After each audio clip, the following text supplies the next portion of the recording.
the never-ending drum beat. Open me, you human fool. Open the light and summon me and receive my majesty. Destroy him! And you will give your power to me! Welcome to About Time, a Doctor Who podcast. I'm Stephen, and I've been a Doctor Who fan since 2005. And I'm Ben, and I've never seen the show before. Now we're watching and discussing every episode of the revived series, and quite frankly, it's about time.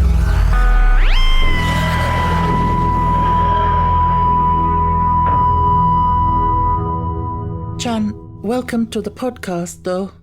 Chan, hello though. Yeah, we won't be doing the whole episode like that. Absolutely not. Interesting concept, but no. No. So we've just watched Utopia. We have watched Utopia. But before we get into that, have you got any news? How have you been? I'm okay. It's warm in the UK today. It is. I'm just glad it's not like it was last year, because last year was ridiculous. Yeah. Got up to like 40, didn't it? Yeah. But and I don't cope well with the heat. No, he doesn't. No. We didn't speak about it last time, but we saw Wizard of Oz. Yeah, I was going to mention that. Yeah, we forgot to bring it up, but Shall we tell the funny story about you and the toilet? Me and the toilet? Yeah. Oh my god, no! That was traumatic. We were coming back and Stephen was very ill. I was, and you said I was white as a sheet. You were. I thought I was going to faint. Yeah. On the train. Apparently his mum said that he had a habit of fainting. Anyway. But what do you think of Wizard of Oz? It was a big disappointment for me. It was a big disappointment to me. I'm a massive Oz fan. I'm a mediocre... I'm not a fan You're at all. not a fan at all. But you're open to it. And I'm not, I didn't dislike it because I thought it was too different. Because I'm not averse to them making changes and doing different adaptations and things. But I just felt like this production didn't really know what it wanted to be. Yes. Like, don't get me wrong, it had some cool concepts and, like, I loved how they did Yellow Brick Road. Yeah. I thought that was cool. Yeah. But see, actually, I do think they drew a lot of inspiration from The Wiz, because I think The Wiz did that originally. Yeah. So the Yellow Brick Road was chorus members dressed in yellow, essentially. And they had platforms that they danced and around. They were sitting around, yeah. But I will say, like, it hasn't topped my favourite. Oh, not at all. No, I was really disappointed. And the arrangements of the songs were just, like, butchered, in my opinion. We also have a couple of other things we could talk about quickly. Okay.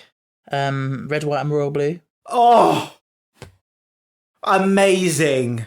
Yeah. So good. We won't go into spoilers in case anyone hasn't watched it and they want to, or hasn't read the book or whatever. Yeah. But yeah, it's on Amazon Prime and we watched it the other day. Yeah. After me putting it off because I was so scared it was going to be bad. Yeah. It was very good. It was very good. Very, very good. Great performances. Well paced. Yeah, no, I really, really enjoyed it. Yeah. And I'm psyched to read the book. Very funny as well. Yes. And then we've also had Heartstopper season 2. Oh, yeah. Again, we won't go into spoilers in case anyone hasn't watched it. Okay, let me put it this way. Ben's been looking forward to that for a year. Yes. I was a massive Heartstopper season 1 fan, watched it about 7 times, 3 times back to back. I was going through some stuff. And it comes along and I was just thinking to myself, oh, this is slow. But I told you, didn't I say, you've hyped it up so much in your head and you romanticise the first series so much as being perfect. A second series is never going to live up to your ideal in your head. But the thing is, though, from as soon as they were in Paris, brilliant. Yeah, it did definitely improve as it went along. And Stephen knows the actress who played the extra as Ben's mum. Yeah, she was in my play. Yeah. And the thing is, we watched it and I didn't even notice. Yeah. And someone else... I was focusing on Ben. Weren't we all? Someone else in the cast of my play messaged me and was like, oh, did you see blank in Heartstopper? And I was like, no. Yeah. But I do think, loved it. I do think, like... Makes me feel a lot of things. Yes. And it is a hard watch sometimes for people of our age, I think. Yes, because 100%. Because we never got that. Yeah. Like, I came out relatively young for my generation. I came out at 17. But that's because I was having a hard time. And I needed a release. I needed that rock to be off my shoulders. So I just took the leap. Yeah. Anywho, out of the two, Red white, and royal blue. It's like that red lorry, yellow lorry, red lorry, yellow lorry. It was fantastic. 5 stars. Season 2 of Heartstopper, I would probably give 4 stars. Yeah.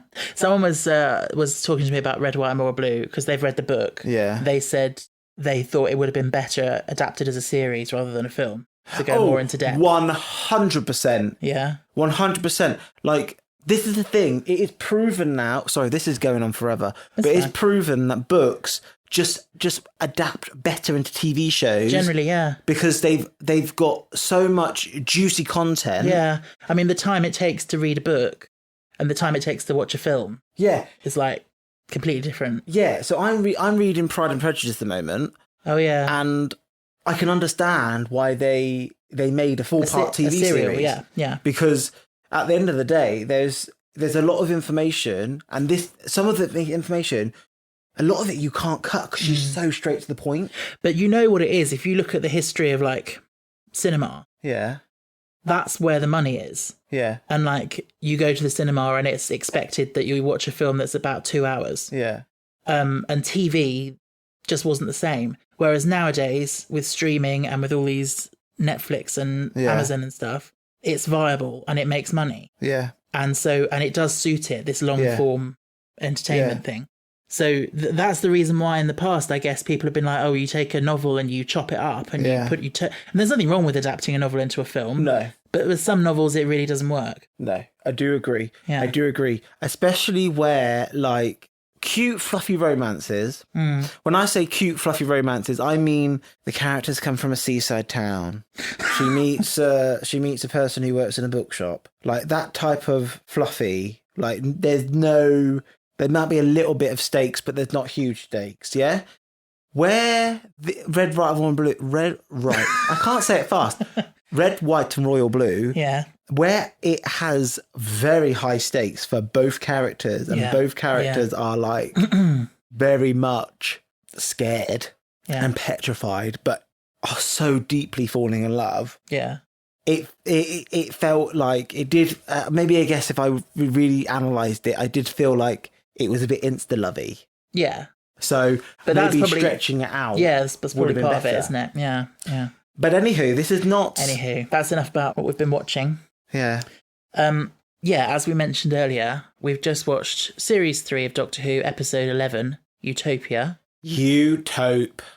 And we had a moment at the end where Ben, once again, he demanded that I put on the next episode. So it's a 3-part. I now need to watch the other ones. I need to see what happens. Tomorrow, then. No. But the doctor just lost his TARDIS. We had to wait a week when it aired. Last time, I think, with Human Nature and Family of Blood, we got a bit tired doing the second episode during the recording. So yeah, I think... And I've got work tomorrow. Exactly, yeah. But the thing is, though, let's get straight on with it, Stephen, because I've got stuff to say. I'm sure you've got plenty to say. This was going to be a bad episode until about halfway through. Yeah, I knew that was going to be the case. This was going to go quite low down. But as soon as I was like... So first of all, I was like, oh my God, Yana is going to become a future kind. Yeah, because with the drum in his head, you were saying, oh my God, he's evolving into a future kind. That's what you said. And I was thinking, oh yes, he hasn't seen it coming. And then... I did though. When did you realise? Is he the master? And he's stuck there. And then as soon as I saw the pocket watch, I was like, yeah, exactly. Yeah. Mother, this watch is me. I'm gonna become human. Don't open it! Really? Future Kind feels like it's been ripped out of Time Machine. I was going to say that, yeah. I know I've brought up the Time Machine a lot. But there's a lot of parallels. Yeah. And it is a Time Machine show. It just makes sense, I guess. You go that far into the future, you are going to think about how humanity has evolved. Yeah. Show me your teeth! Show me your teeth! Yeah. Why did they just not shoot them? Oh, then he wouldn't have any story. Yeah. Well, Jack was going to, and then Doctor told him not to. Why? Because Doctor doesn't like guns. Because they're living creatures at the end of the day. And... You absolute... No, Doctor, you've made some cruel choices. But I feel like at the end you were brimming with questions and comments about the Master and all sorts. Yes. So go on. Okay, Hottie of the Week is the master. Let's put it. Let's get the facts straight there. Like John Sim. yes, Okay. delish. And isn't he in Ashes to Ashes? Life on Mars, yeah, the first one, yeah. My Hottie of the Week was Jake, the one in the... I know you don't see much of him, but... Stephen, you see a little face thing and then he evaporates. Yeah, he was hot. Let's put it that way. Evaporate or disintegrate? I don't know. Evaporate with a sense that he's liquid. Disintegrate. Thank you. Were you the one that said it? Yeah, I just used the terminology that was shoved at me through the TV. Did they say evaporate? Yes, they did. Okay. He should have evaporated. Technically, evaporate just means turn into vapour, which he did. Just there was particles. There was particles. Okay. Colloquial. So, going way back to the beginning, obviously Jack's back in this episode. Mm-hmm. They landed in Cardiff so the Doctor could refuel the TARDIS. I feel like you didn't like Jack clinging onto the TARDIS vortex. Oh, Stephen. No, I didn't. Do you know why? I was just a bit like, Jack, I know you can't die, but you'd be dead. You can't yell. He's got no void. No, yeah, fair enough. He shouldn't be able to yell, but no, he can't. He literally cannot die. Yeah, I thought it was quite smart. I was like, oh, the Doctor's running away from him. Yeah, and even the TARDIS wanted to run away from him. Yeah, because he is a fixed point in time. Yeah, it's like he's like an error, like an anomaly. Yeah. Rose messed up big time. She did, yeah. She wasn't to know. But also, don't you think it would have been cool if they'd actually had Jack clinging on the TARDIS in the opening title? No. Everyone says that. Everyone says that would be cool. Oh. Well, I am not everyone. I hate Jack's accent. Just speak with your normal accent. We've talked about this so many times. He's Scottish. I want to hear him in a Scottish freaking accent. What is it about this show that hire Scottish actors and don't let them have their Scottish accents? But John Barrowman actually does speak like that. Oh, no, he doesn't. If you ring him up and speak to him now, he'll speak in an Give me his American phone number, accent. then. I don't have his number. Oh. Thankfully. Anyway, Jack was left behind in the parting of the ways. Yes. And then we got a bit of discussion about why Yes. and how he felt about that and everything. Yes. What did you think about that? The Doctor left him because he got bad mojo from him. Yeah. I still think it was a bit mean. Oh, it was obviously mean. Yeah. It was mean, and I was right What? that he's lived through so much. You were right, yeah. I mean, you get that basically hinted at throughout Torchwood Series 1. All right. Stephen likes to do this, likes to take away the things I get right. You like to big up the things that you get right when actually it was shown to you in foreshadowing and everything. Like, it was there for you to work out if you wanted to. Anywho. It was kind of cool seeing Martha and Jack together. Yeah. I understand it, but I do find it a bit sad when the Doctor tells Jack about Rose being stuck in a parallel universe and still being alive. Mm. And they have a big hug and celebration. And then Martha's like, good old Rose. Like, get over yourself. Like, I understand because the Doctor the whole time has been going, oh, Rose was amazing. Rose was so much better than you. But, so she has been hearing a lot about Rose. But, to be fair, let them have their moment that she's not dead. Yeah. So that's something to celebrate. Yeah. Yeah. And she's raising baby TARDIS. Oh, God. And, she was blonde. What a surprise. Yes, she was blonde. Doesn't make her any less of a Apparently the Doctor likes blondes. No, the Doctor is pansexual, 100%. He's demisexual. He can still like blondes. No, he can, but he's demisexual. Okay. So, do you remember Crete? No. Not the Greek island. The funny little boy. Oh, yeah. He's Scottish. He had a Scottish accent. Yeah. What a pointless character. Yeah, he is a pointless character. Do you know where he came from? A competition. A Blue Peter competition. So last series, it was Design a Monster. Yeah. This series, it was Win a Part in Doctor Who. And what do they have to do for it? Oh, I don't know. Probably just do some audition tapes or something. Did you enter? No, I was probably too old, I think, by that point. But yeah, it's such a funny little part because, when he's going through looking for the parents of that man, and he's just going, Kirstine Beltorn Chef Kane, Kirstine Beltorn Chef Kane. And I remember watching this with the commentary, and David Tennant and John Barrowman are on there, and they get the giggles because they remember filming this scene, and like maybe they hadn't read that page thoroughly or something, and they just had no clue what this boy was saying. He was just walking around going, Kirstine Bilton Chef Keen, and they were just like laughing. Like, what is he talking about? A bit mean. Yeah. Is he a movie star now? Let me Google. His name is John Bell. John Bell, not Jamie Bell. No, that's Billy Elliot, isn't it? Oh, Scottish actor. He is an actor still. That's cool. So Doctor Who was his first thing. Mm-hmm. He's in Outlander as a series regular, apparently. Oh, that's where they need the Scottish accent. It's because they're actually hiring people who are like natively Scottish. Yes. So we talked about Jack's like constant flirting as a running joke. I do think it's funny because he has 3 in this. So it's like a 3-beat. So the first one is Martha, which, you know, from like a heteronormative point of view, is like it's a man flirting with a woman. That's quite bog standard. Then his second one, he's flirting with a man, which is like, okay, he likes men as well. And then the third one, he's flirting with this blue alien. It's like, he is not fussy. No. Any hole is a goal. Ben. You don't know where that's from, do you? Where is it from? RuPaul's Drag Race. Okay. No, I've heard it before. I've heard it online. But how come you can say that and you tell me off for saying... That is vulgar. Any hole is a goal is vulgar. No, it's not. What holes are you talking about then? Any. Can you explain? Can you give me some Golf examples? Holes. No, that's not what you're Goalpost, talking about, is it? Like a mole hole. That's a hole. Okay. Anyway, so should we talk about Derek Jacobi? Yeah. I love him. I love him. I love him so much. I think he's campy, he's hammy. He is. He's a bit like Anne Reid. Like in the sense of like she's a well-respected British actress. She understood the assignment. Yes. And he understood the assignment. Oh, yeah, definitely. And so he understood that, okay, I'm a Doctor Who.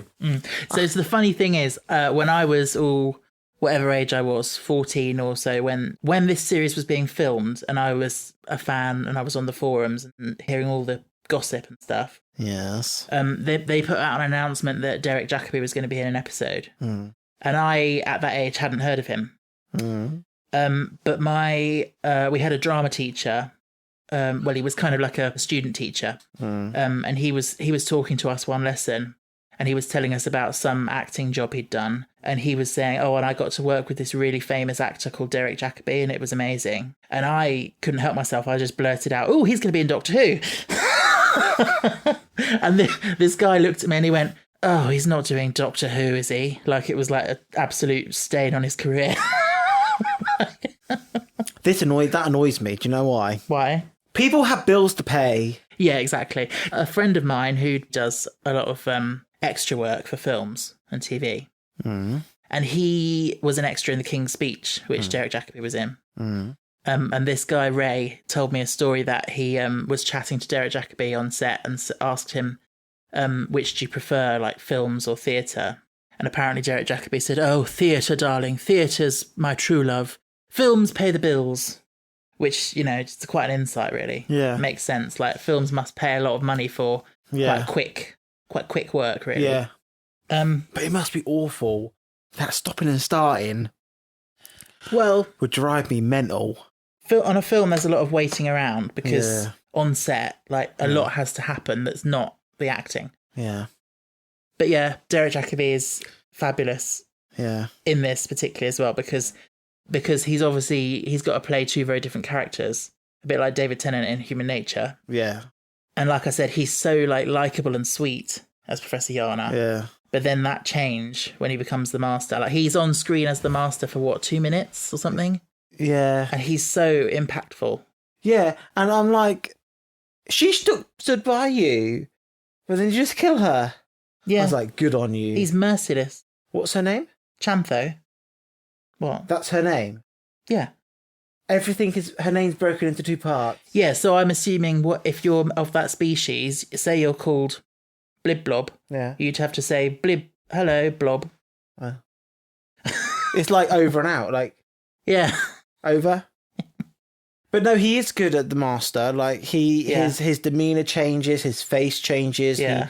He just uses his whole body to act. Yeah, definitely. And like, And also with screen acting, like so much of it just comes down to the eyes. yeah. And that shot when he turns around for the first time as the master and it zooms in on his eyes and he's a different person behind those eyes. Yeah. Yeah. So I've got questions now, Stephen. Go on, man. They call him the master, Yes. and the doctor says master. Yes. He's higher than him in hierarchy. No, I don't think that's anything to do with it. I think so. He didn't say the master. He No, said but master. when people talk to the doctor, they say doctor. They don't call him the doctor. Yeah, but that's different. Like master, and the way he said it, he was very inferior. But I think that's why the master likes that being his name, because it means people do sound inferior when they talk to him. Yeah. I think it's an ego thing, because I think he chose his name. What made him go insane? What made him go bad? You might find that out in the next episode. Is he the doctor's dad? How did he escape? What, the Time War? Yeah. You might find that out in the next episode as well. But He's got a TARDIS hidden somewhere. you think so? Yeah. Where? Stephen, if he can hide himself across the universe, Yeah. he can hide himself. But if he had his own TARDIS, why would he need to use the Doctor's TARDIS? Oh my god! They should be cold. What? They should be frozen to death. That's what Jack said. Yeah. Something is protecting them. Yeah. It's his TARDIS. Oh, you think? Maybe. Where do you think the Master's gone? To go get his TARDIS. Oh, right, okay. He's gone to get back what he rightfully was his. Maybe the TARDIS is his and the Doctor stole it from him. Maybe. Oh my god, you're smiling! No, I don't know what to say because you're just theorising and I can't confirm or deny. I love how wacky he is. Yeah. As I was saying to you off mic, but like he's John Sim is the perfect foil for David Tennant's Doctor. Yeah. Because he's like there's a common trope in fiction where you have your hero character and then their arch nemesis is kind of like a dark doppelganger of them. Yeah. So you've got it with Sherlock Holmes and Professor Moriarty. Yeah. Like he's an intellectual equal, but he uses his powers for evil instead of good.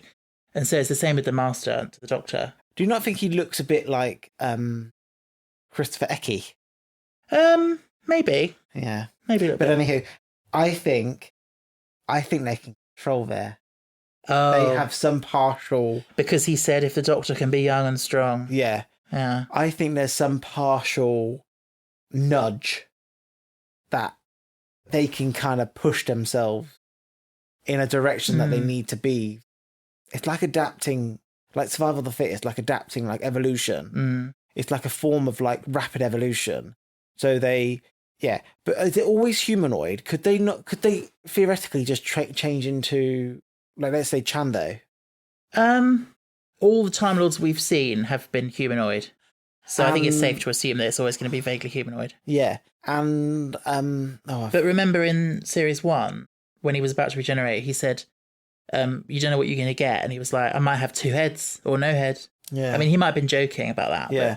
Also, like, is Time Lords like Jedi? But in what way? Like, Bearing in mind, I know nothing about Star Wars. so their real species is Gallifreyan, Yeah. but Time Lords are like some kind of cult. Yes, I believe that's it, yes. So, yeah, it's a Jedi type Not everyone who lives on Gallifrey was a Time Lord. Yeah, okay, that's fine. Yeah. That's fine. So then, yeah, it's very confusing. Mm-hmm. The actual regeneration itself was quite wild.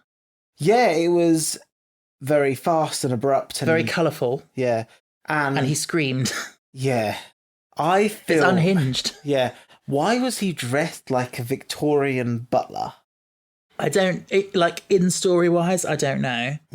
But externally, I mean, he kind of looks a little bit like William Hartnell's Doctor. I don't know if that was deliberate, but... And also, he said, Chando, why do you caused me to go insane? Blah, blah, blah, blah. She stood fucking by you. Yeah, She made, like, why did you not release me from my prison? Yeah. She didn't know. No, but this is the Master. And also, we don't know how long he was human. Yeah. I mean, some people say, because spoiler, not really spoilers, but I think there's a Big Finish thing with Derek Jacobi's Master from before he became human, which would suggest that he hasn't been human that long. But for me, if you just count that, because I don't take any Big Finish as canon, I always assumed he spent a lifetime as a human, because he said he was found as a baby. That could just be a fake memory implanted in him. Oh, it is. 100%. But I feel like he could have lived that entire lifetime as a human. No. Or either way, I feel like it's a long, long, long time. I don't think so, because they do not age. Who? Time Lords. Yeah, but when they're in human form, they would. Yeah, because they've changed their biology. Oh, maybe. They are intellectual equals, like you said. Yeah. Like, the Doctor used his magic wand to be like, bitch, I can keep you here. And then he was like, no, beep. What, you think when he was zapping, he was trying to, like, keep the TARDIS where it is? Yeah. Yeah. Also, I think what he's done is actually, like, his sonic screwdriver is like a beacon device. And so he's going to try and go off somewhere, but it's just going to come back to the same place. Oh, okay. So that's what I think it is. He's locked it in the time and place that he is in. And that's how the Doctor's going to get his TARDIS back. And that's how they're going to confront each other. Okay. Interesting. Does the Master get any companions himself? You'll have to wait and see. Like a little following? You'll have to wait and see. So I kind of like how, as Professor Yana, like, Chantho was his companion. Yeah. And then, yeah, if he gets any others, you have to wait and see. And how often do we see him? Who? Is he in, like, every season from now on? That would be spoiling. Is he set out for world domination? Again, I can't really tell you anything. Does he side with the Daleks? What do you think he wants? I think he wants to go home. To Gallifrey? Yeah, and I think he wants to find a person who's responsible for destroying those who he loves the most dearly. And the Doctor is right there. That's all I'm saying, the Master. Because the Doctor was trying to tell him it's different now. There's only two of us left now. But I didn't think he was really Oh my God, listening. he's going to try and go home. I thought that's what you were saying. Yeah. Yeah. Oh my God. There ain't no Gallifrey anymore. No. Well, there is, but you can't get there. It's been destroyed. No, it hasn't. It's in a time lock. Yeah, that just means you can't travel in time to before it was destroyed. But it's been destroyed, so that's the whole point. Oh my God, you dweeb. It's not been destroyed. It has! It's been hidden. It's been hidden. Oh, I'm dear. sorry. These Time Lords, these Gallifreyans, they are masterminds, Stephen. The basic Gallifreyan babies of the Gallifreyland are like Stephen Hawking's at that age. Yeah, but the thing is, you've seen the Doctor. You've got to trust the Doctor. Yes, but the Doctor was also a rogue. Yeah. He was not privy to this information. Okay. But as far as we know in the show then, and as far as we'll probably ever know, Gallifrey has been destroyed. Yes. And you've seen the trauma the Doctor's been through because of that. Yes, but what is there to say that the Doctor hasn't written that in his own mind? Maybe. What happens if, like, they put that in his brain and he's actually been exiled? So they put it in his brain, he thinks it's happened, but actually the Doctor this is a type of torment.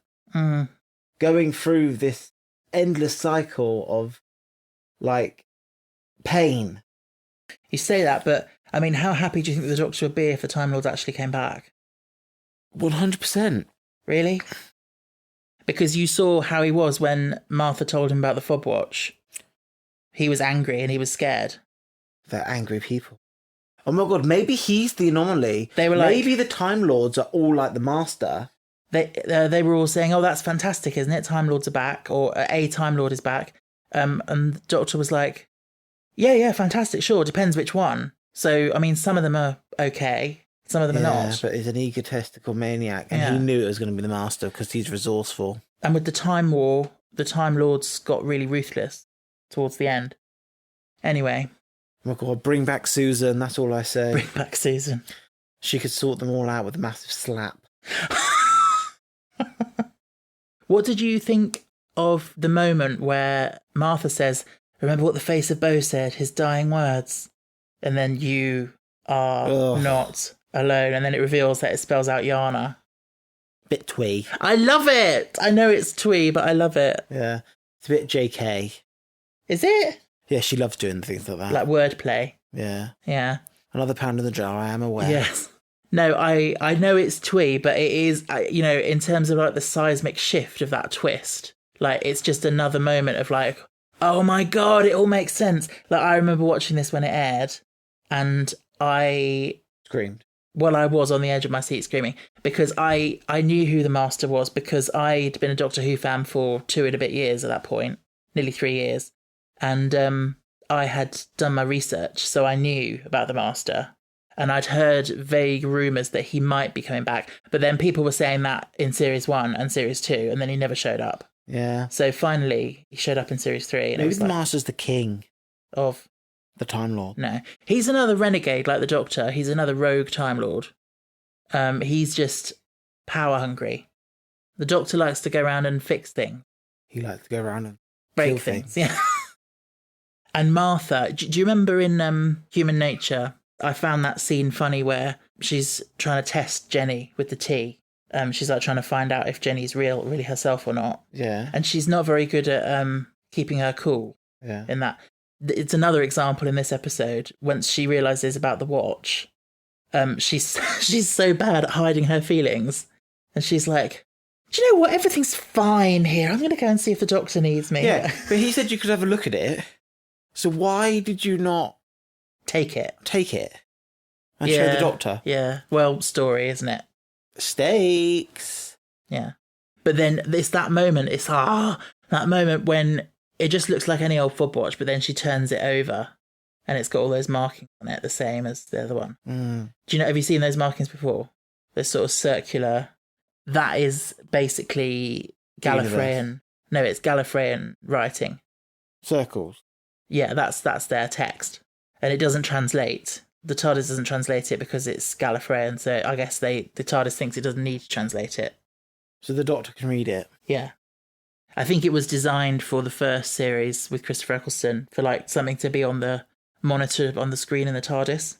And then it's just become, this is Gallifreyan writing. So yeah. Yeah, so it's a huge twist. Yeah. And I was not sure what you'd make of this episode because it's very much a game of two halves. It's a very slow first half. And then once it starts ramping up, it really ramps up. Yeah. And it's all basically just setting up the next two, isn't it? Oh my God, the hissing lady. The wiry woman, as she's credited, I believe. She fucking sounds like a cat. Yeah. She was not spared, she was killed. Where's he sent the peeps? The peeps? Oh, the people in the rocket. Yeah. Because he took that, looked like a floppy disk, like took a circuit disk. board out of the thing. And he went, Utopia. All sort of dismissively. Yeah. So there is no Utopia. No, they just sent him into space. Well, to die. I don't know, maybe. He set that all up before he erased his memory. Yes, he must have done. He set that whole thing up. Yes, of course, so he can't have been that human that long. No. Yeah. He set that whole thing up. Then he did the thing to hide himself. Yeah. While things died down. Or something like that. Well, yeah. I mean, I think he was banking on Chantha or somebody inquiring about the watch and him coming back to himself sooner. Yeah. Because he was really frustrated that it had taken so long. Yeah. At the end. But yeah, the chameleon arch is such a crazy concept. Yeah. But now you see why you had to introduce it. Yeah, why he wanted to adapt Human Nature for this series. Because he wanted to use that technology. Yeah.